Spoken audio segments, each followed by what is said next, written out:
2 souls, 4 souls, 30 souls. Faces lit not by the joy of each other's presence but by their touchscreens. Oh, how the world has changed, even in just my 20 years of existence. December 1995. I was young, but pieces of that day have been put together throughout the years.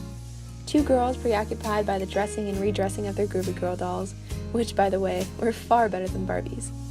3 boys racing Tonka trucks and reenacting the Toy Story movie with their special edition Buzz Lightyear toy. December 2015. 14 cousins crowding the upstairs living room and game room. Aunts, uncles, grandparents reading about the local news and faraway relatives' holiday plans. iPhones so present that we could stock an Apple store.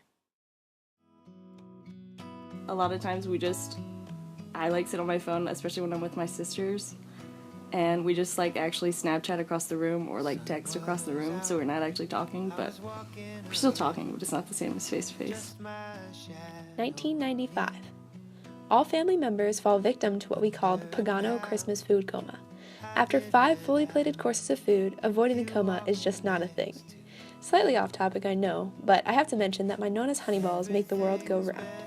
Well, at least for my cousin Sarah and I. These sprinkle-covered dough balls are so good that every year we count down the days until our favorite dessert. We can't help it. Anyway, what was I talking about? Oh yeah, Christmas. Brought together by food and staying together by each other's company and stories. Love. 2015. Traditions continue. At 93, Grandpa's still the infamous family photographer. Come on, kids. Gentlemen in the back, my beautiful granddaughters in the front. A U-log video recording warms the house via the HD TV flat screen. Some aspects alike and others restored.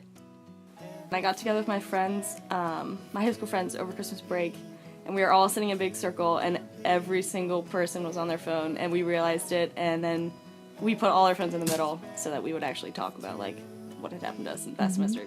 We were talking, but still just communicating with other people rather than just focusing on each other.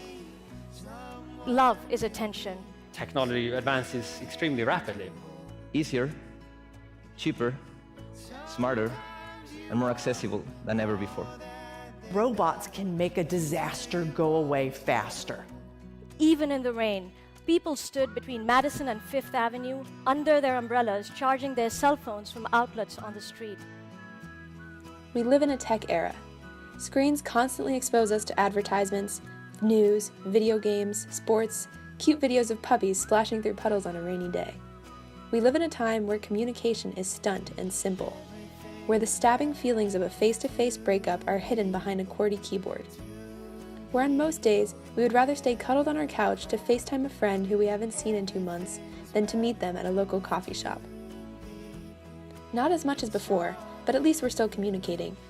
We are no longer writing 5-page letters to our friends, but at least we're posting on their Facebook wall.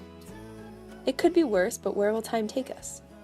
In another 20 years, will our relationships still be? When we are apart, we are connected. When we are together, we should be connecting. Why then is this addiction so real?